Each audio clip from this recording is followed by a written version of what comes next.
So, challenge with workplace bullying. I think what happens when a person feels bullied at work is the sense of identity being lost.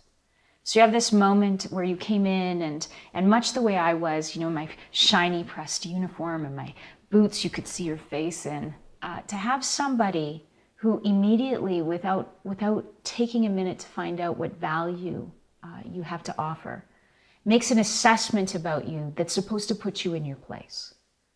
It restrains you. Workplace bullying is often about keeping resources away, ordering you around. Sometimes it's very loud. Sometimes it's about taking shots at you for your religion, your race, your sexual preference, all of these things that come up that shouldn't.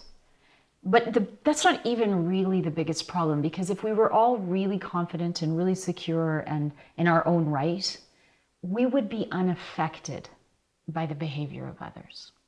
But it is because it exposes a moment for ourselves in our own story where we feel like they're looking through us, and we begin to, it erodes our self-esteem. It begins to work its way, taking away. And a lot of people think that workplace bullying is only for individuals who maybe are less experienced or maybe lack tools. The reality is that bullies actually target long-term employees, productive employees. You see, they see you as a threat. You stand in the way of them being significant. And so all of a sudden now they want to make sure that everyone knows they're the smartest, they're the brightest, because it creates safety for them. It creates a moment where they know that they control and influence the space. I want to go back to what I said about influence earlier. Influence is about 3 A's: attention, affiliation, and approach. If I'm a bully, do I have your attention?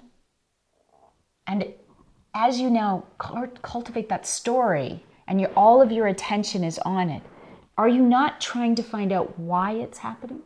And so we start to do but why me? Why now?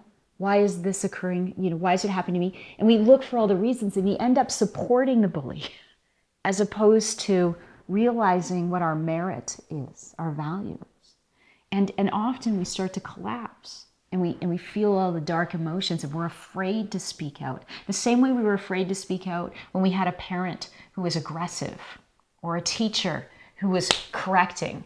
And we're kind of wired into that space, so we withdraw.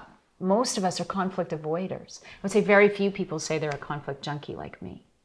So we need to understand that what is the bullying doing? When I was being bullied in law enforcement, I felt less than, but I came in that way with that story, believing that I needed to prove. You see, I'd left an ex. I had been abandoned and betrayed. So when it happened again in the workplace, it was a do-over. And all of a sudden, it hit that same wound, it opened it up. Now, not everyone has that, but the bully's goal is to make you feel small. The best defense is holding the line, not being offensive.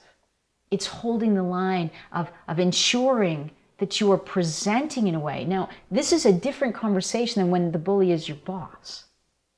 That's tougher. It's going to require more support. But just fundamentally thinking about the idea of not backing up, but simply stepping to the side, building a relationship, creating a sense of belonging, understanding what is it that person is trying to do. And yes, I hear you yelling at me and shouting at me, why me? Why should I have to do it? And let me just say this, because you're the one who's having the problem.